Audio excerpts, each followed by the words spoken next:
There's something about camping in the rain that feels both peaceful and terrifying. The sound of raindrops hitting the tent, the distant rumble of thunder, and the cold mist that creeps through the forest. It all seems calm until you realize you're not alone out there. Tonight, we'll dive into 8 real stories from people who experienced horrifying nights while camping in wet, stormy weather. These are not urban legends. They're real encounters told by those who lived through them. So grab your blanket, turn off the lights, and listen closely. Because some of these campers never looked at the rain the same way again. This is MB Stories, and these are 8 real wet weather camping horror stories. The cabin window. 2 years ago, I worked as a night security guard at a small campground in northern Michigan. It wasn't much, just a few cabins, some RV spots, and a lake that looked like glass when the moon hit it right. My job was simple: patrol every few hours, make sure no one was breaking rules, and keep an eye out for wildlife. Most nights were uneventful, quiet, peaceful even. But one night in late September, everything felt different.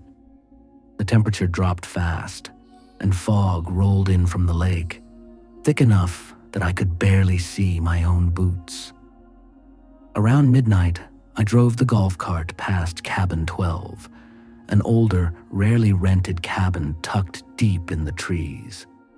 The lights were off, but I saw movement in the window. A shadow, quick, but definitely human. I stopped the cart and grabbed my flashlight. According to the booking list, Cabin 12 was supposed to be empty. I called out, "Camp security!" No answer. I stepped closer, shining the light inside. The place looked deserted. No luggage, no sleeping bags, no signs anyone had been there in months. Still, I swear, I saw someone standing just inside the curtain a moment ago. My flashlight flickered just once, and when it came back on, the window was fogged up from the inside, and there, drawn in the condensation, was a single word: help. My stomach twisted. I radioed my coworker, Jason, who was doing rounds near the lake. "You anywhere close to Cabin 12? He said no. He was still half a mile away. "Why? Something up?" I didn't answer right away. "Just get here." While I waited, I circled the cabin, trying to see if anyone was inside. Every window was dark, except the back one. There, through the fog, I saw the faint outline of someone's face pressed against the glass. A pale face, eyes wide open, not moving. I froze. My brain kept telling me to move, to do something, but my body wouldn't listen. The face stayed there, staring, unblinking, until Jason's flashlight beam cut through the trees behind me. When I looked back, the face was gone. We searched the cabin top to bottom. Dust on the floors, cobwebs, no footprints, no signs of entry, just old furniture and a smell of damp wood. I was starting to think I'd imagined the whole thing until Jason pointed at the window.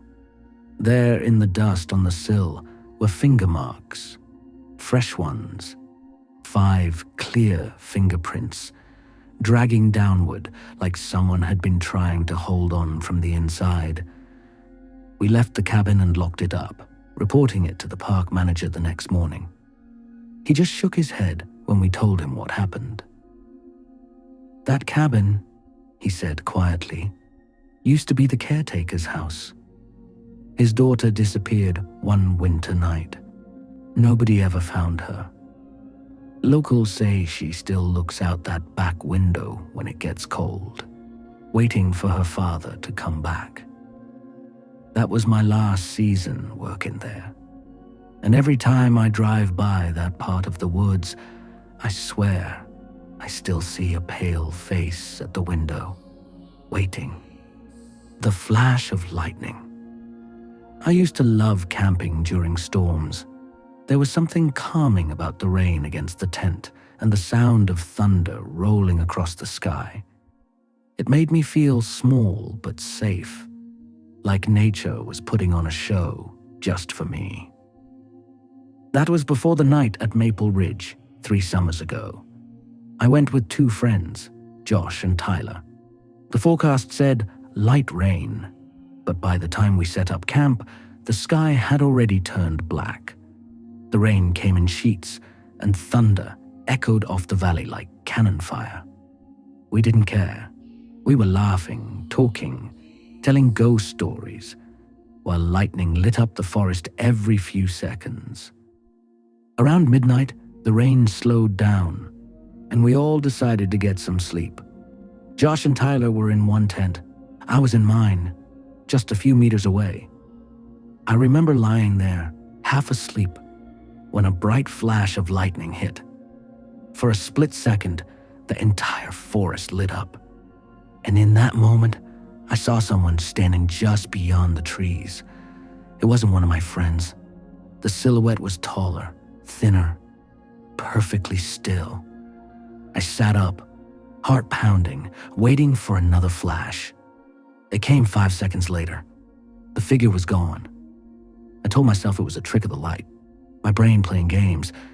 But then I heard something outside, the soft rustle of wet leaves, like footsteps moving slowly around my tent. I froze. The rain started again, masking the sound. But every time lightning flashed, I thought I saw movement through the thin fabric, a shadow, pacing. I whispered Josh's name, hoping he'd hear me. No response. Another flash, and this time I swear I saw a hand press against the side of my tent from the outside, fingers long and pale, outlined against the fabric.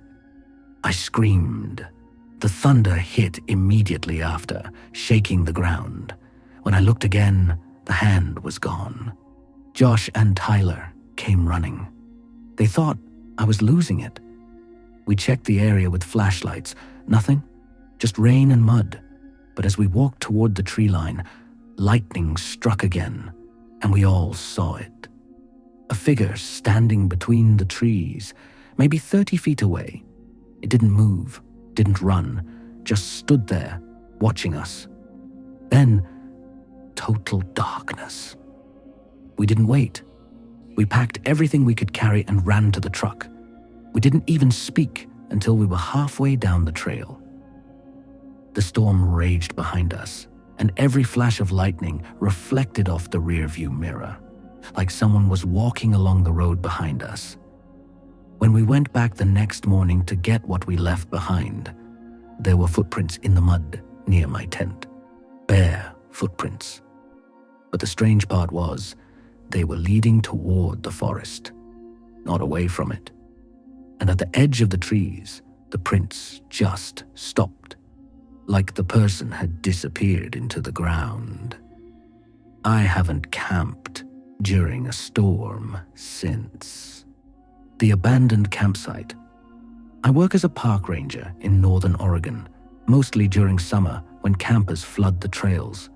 Most nights are quiet, just the sound of rain, crickets, and wind through the pines. But one night in late September, I found something that still keeps me awake. It had been raining for 3 days straight. The lower trails were flooded, so I drove up to check a remote section near Silver Creek, a place people rarely camp because of how rough the road gets. The rain had stopped for an hour, but everything was still soaked. The fog was thick, rolling between the trees like smoke. I parked my truck near an old fire road and started walking the path. After about 15 minutes, I noticed something off. A faint smell of smoke. Fresh smoke.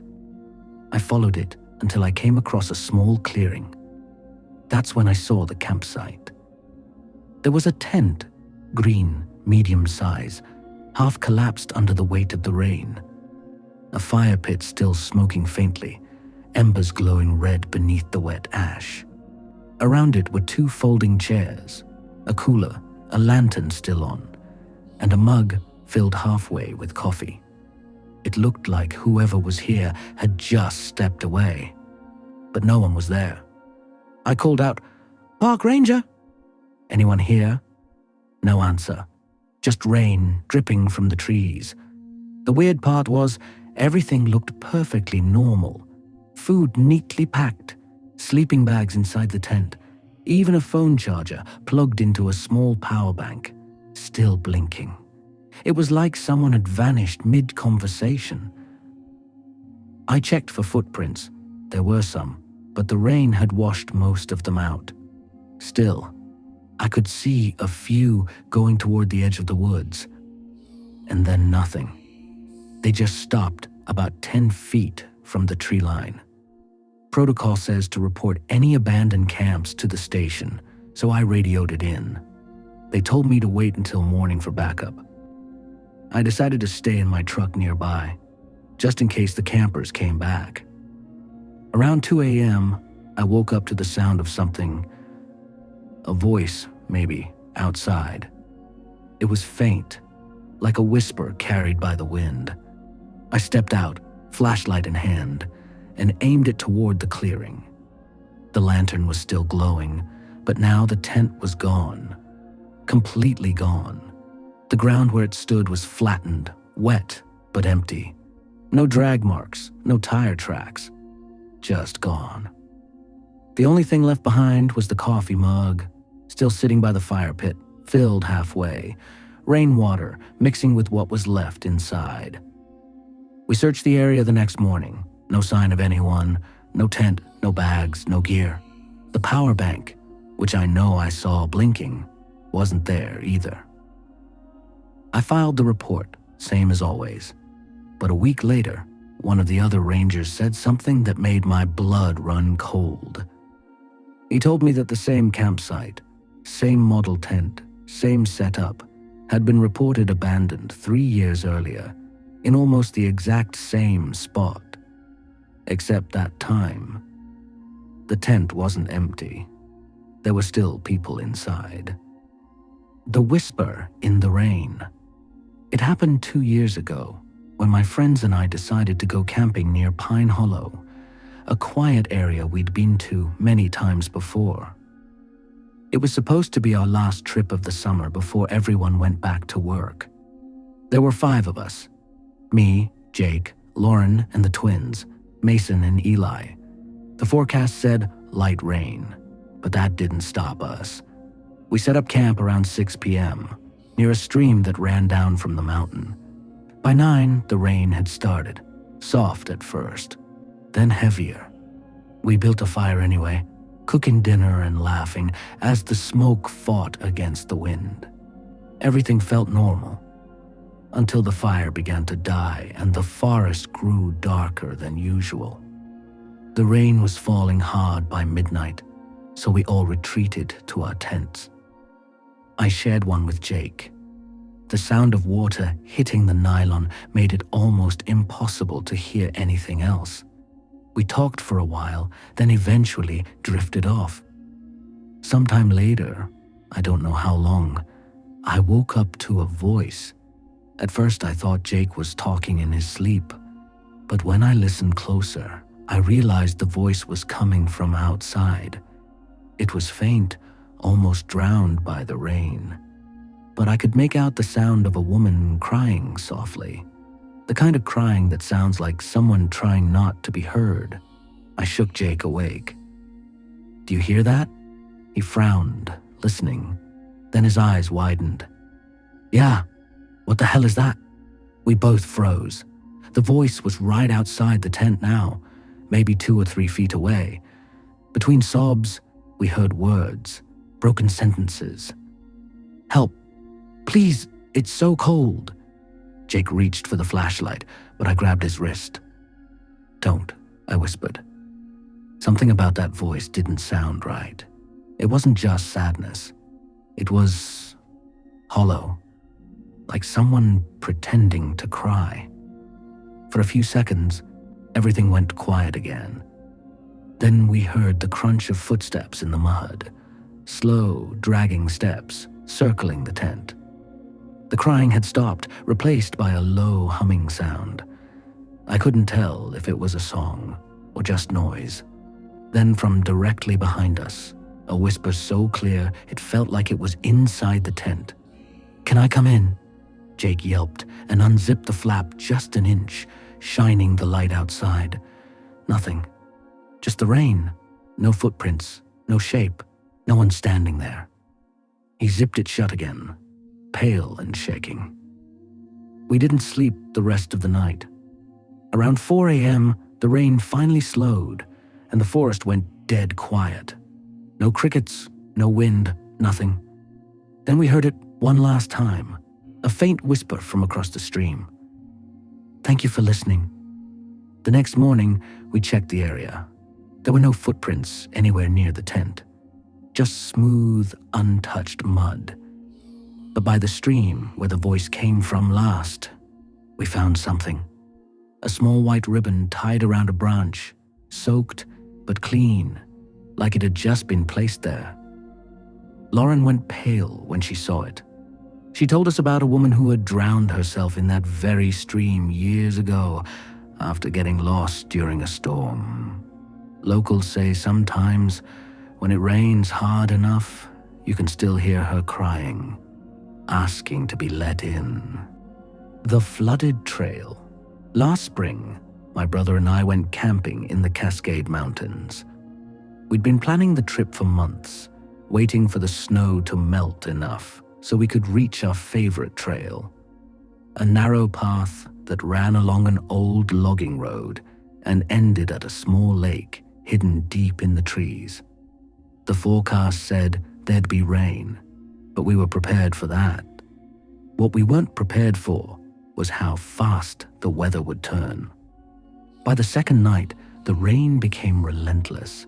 It poured for hours, drumming against the tent until it felt like we were sleeping under a waterfall. Around 2 a.m., my brother nudged me awake. "Do you hear that?"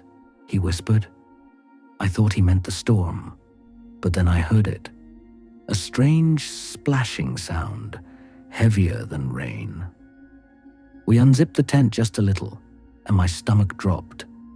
The ground outside was covered in water. The trail we'd walked up was now a small stream, and it was rising fast. We grabbed our gear and climbed up the hill behind our campsite. It was muddy, slippery, and pitch dark.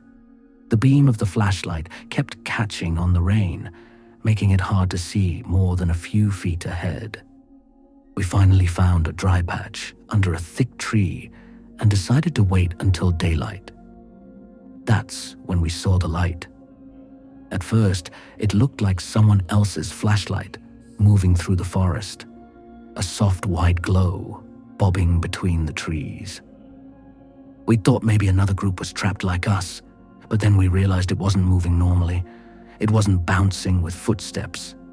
It was gliding, perfectly smooth, left to right. We called out. No answer. The light froze, then flickered once, twice, and went out completely. My brother swore and turned his flashlight in that direction, but all we saw was mist.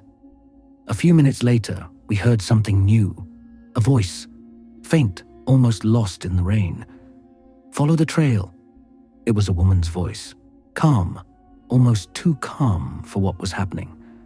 We couldn't see anyone, but the voice came again. "Follow the trail, before it's gone." We looked at each other, terrified, but unsure what else to do. The water was still rising, so we packed up what little we could and started back down, keeping the light aimed on the flooded path. Every few minutes, we heard the same voice, always ahead of us. It led us, slowly but clearly, through the forest. By the time we reached the car, the rain had stopped. The voice was gone. We drove to the nearest ranger station to report what happened. The ranger, an older man, just stared at us for a long time before speaking. "You said you heard a woman's voice?" We nodded. He sighed. "You're lucky. A woman drowned on that same trail about 10 years ago. She got caught in a flash flood, tried to make it back to her car, but didn't make it. Locals say she still guides lost hikers out during storms." He looked out the window at the rain starting up again. "Guess she found you in time." The Watcher on the Hill. It happened 3 summers ago, during my last night as a seasonal ranger in northern Oregon. I was assigned to a remote fire lookout tower that sat on top of a ridge. Nothing but pine trees, fog, and silence for miles. The tower was small, a wooden room on stilts, 1 bed, a radio, and a panoramic view of the valley below. It was supposed to be my final night before heading back to the city. I was exhausted but happy, until I saw him. It started around 9:30 p.m. The sun had already sunk behind the ridge, and the forest was dark except for the faint shimmer of mist creeping through the trees. I was filling out my final report when I noticed something through the binoculars. A light, like the flicker of a match halfway up the opposite hill. Campfires weren't allowed that season due to the dry weather, so I radioed in to report it. But before I could finish, the light went out. Gone. Like it never existed. I scanned the tree line again. Nothing. I convinced myself it was a reflection. Maybe lightning bugs or a camper's flashlight. But the uneasy feeling lingered. Around midnight, I stepped outside for some air. The fog was so thick it looked like smoke. The forest was quiet. Too quiet. That's when I heard it. A faint, rhythmic sound coming from the woods below. At first, I thought it was the creak of a tree branch. But then I realized it was footsteps. Slow, heavy, deliberate. Moving up the hill. I pointed my flashlight toward the slope, but the fog swallowed the beam whole. The steps stopped. "Hello?" I called out. "This area's restricted." No answer, only the sound of the wind in the trees. I waited, heart pounding, before heading back inside. Half an hour later, I caught movement outside the window. A shadow passing in front of the tower. I froze. Whoever it was had climbed the hill quietly enough that I didn't hear them this time. I grabbed my radio, but the line was dead. Just static. I turned off my lantern and stood in the dark, watching. After a few seconds, I saw him. A tall figure, standing at the edge of the tree line, facing the tower. He wasn't moving, just staring. My hands were shaking so bad I nearly dropped the flashlight. I aimed it straight at him, but when the light hit, he stepped backward into the fog and disappeared. I locked the door, shoved the table in front of it, and stayed up the rest of the night with my back against the wall, listening. Every few minutes, I'd hear movement. A scrape, a crunch of gravel, faint breathing beneath the floorboards. I couldn't tell if it was real or my mind playing tricks. At dawn, I climbed down the tower. The fog had lifted and the forest looked normal again. But the ground below the tower was covered in footprints. Deep ones, circling the base over and over. And there was one more thing. A small pile of rocks stacked neatly in front of the steps, topped with a single pine cone. Something symbolic, or a message. When the next ranger came to relieve me, I told him what happened. He just looked uneasy and said, "You saw him too, huh?" I stared at him, confused. "What do you mean?" He nodded toward the ridge. "Locals call him the Watcher. Some nights he stands there, watching the tower. He never comes close. He just waits. That was my last night in the forest. I've never gone back. But sometimes when I hike near that region, I feel the same thing I felt that night. That weight in the air. That silence, like someone is standing just out of sight, watching. The voice in the rain. It was supposed to be a quick weekend trip. Just me, my friend Kyle, and a storm we thought we could handle. We'd camped before, plenty of times. But that night in the Oregon Coast Range was the first time I truly understood fear. The rain started earlier than expected, turning the dirt road into a stream of mud. By the time we reached the campsite, it was pitch dark, and thunder was rolling over the mountains like a heartbeat. We pitched a tent near a grove of old fir trees, ate in silence, and tried to convince ourselves the weather would pass. By midnight, the storm was brutal. Rain hammered the tent so hard it sounded like static. Kyle had already fallen asleep, but I couldn't. Something felt wrong. Not just the wind or the thunder, it was the rhythm. Every few minutes, between the gusts, I could hear something else. Footsteps. Slow, heavy, squishing through wet ground. At first I told myself it was an animal, maybe a deer or a bear. But then I heard something that froze me. A voice. It was faint, barely louder than the rain. But it was there. A man's voice, calling softly. "Hello? Anyone there?" I shook Kyle awake. "Did you hear that?" He groaned, half asleep. Probably another camper. But when we both listened, the voice came again, closer this time. "Please, I need help." I unzipped the tent a few inches and shined my flashlight into the rain. Nothing, just a blur of water and trees swaying in the wind. But then, movement. A figure, maybe 20 feet away, standing perfectly still between two trees. "Hey!" Kyle shouted. "You okay?" The figure didn't move, didn't respond. The rain ran down his face, but he didn't flinch. That's when I realized something was wrong. His clothes were dry. In a storm like this, that was impossible. Then, as lightning flashed, the man vanished. Not stepped away, vanished. Gone in an instant. We scrambled out of the tent, thinking he'd fallen or run off. But there were no footprints, not a single mark in the mud. And that's when the voice came again. Only now it was behind us. "Please, let me in." We spun around. Nothing. Just rain, trees, and darkness so thick it felt alive. We bolted back into the tent and zipped it shut. Kyle grabbed his knife. I held the flashlight, waiting.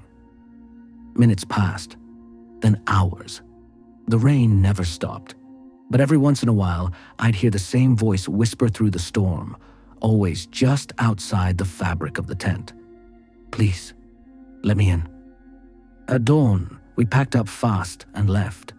The rain had stopped, and the forest looked untouched, peaceful even.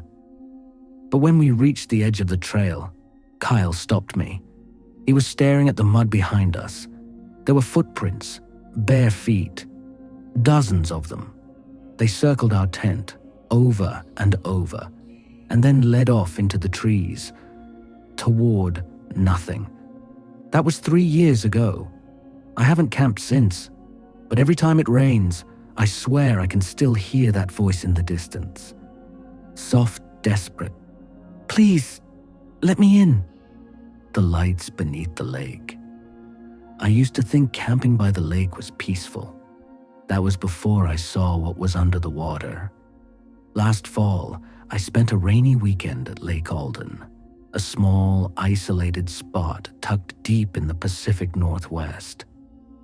My girlfriend Emma and I wanted to disconnect from everything for a few days. The forecast said light showers, but by the time we arrived, it was a full-blown storm. We parked by the shore and set up our tent beneath a group of cedar trees.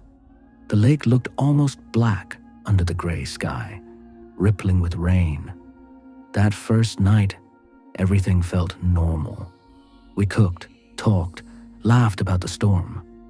By midnight, we were both half asleep until Emma shook me awake. "Did you see that?" she whispered. "See what?" "The lights. Under the water." At first, I thought she was joking, but then I looked. Out in the middle of the lake, through the rain, faint blue lights shimmered beneath the surface, like distant headlights moving underwater.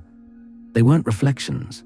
They were below the surface, weaving slowly, disappearing, then reappearing again. We stood at the edge of the water, soaked in the rain, watching in silence. There was no sound except thunder and the steady hiss of rainfall. Then, out of nowhere, a ripple spread from the center of the lake, as if something massive had just moved beneath. We backed away, hearts pounding. "Maybe it's a current," I said, trying to sound calm. But the truth was, the lake was too still for that. Later, around 2 a.m., I woke again to the sound of splashing. Emma was gone. The tent flap was open, rain pouring in. I ran outside shouting her name. The only light came from flashes of lightning reflecting on the water. Then I saw her, standing knee-deep in the lake, facing the center, motionless. "Emma!" I screamed. "Get out of there!" She didn't respond. I waded toward her, freezing water soaking through my clothes. When I reached her, she turned her head slowly toward me, her eyes wide, unfocused. "They're calling," she said quietly. "They want me to see." Before I could grab her, the water around us began to glow, the same blue light from before, now swirling in circles beneath our feet. I pulled her back, stumbling toward the shore as the light grew brighter, almost blinding. Then, just as suddenly, it vanished. The rain stopped. The lake went still again. We didn't sleep the rest of the night. At dawn, we packed everything and left without speaking. But as we drove away, I looked in the rearview mirror one last time. And I swear I saw figures standing waist-deep in the lake, watching us leave. When I told a park ranger later, he just frowned. "You camped near Alden's South Shore?" I nodded. He sighed. "People have reported those lights for years. Locals say there's an old mining town buried under that lake. When the water's cold enough, the lights from the houses still shine."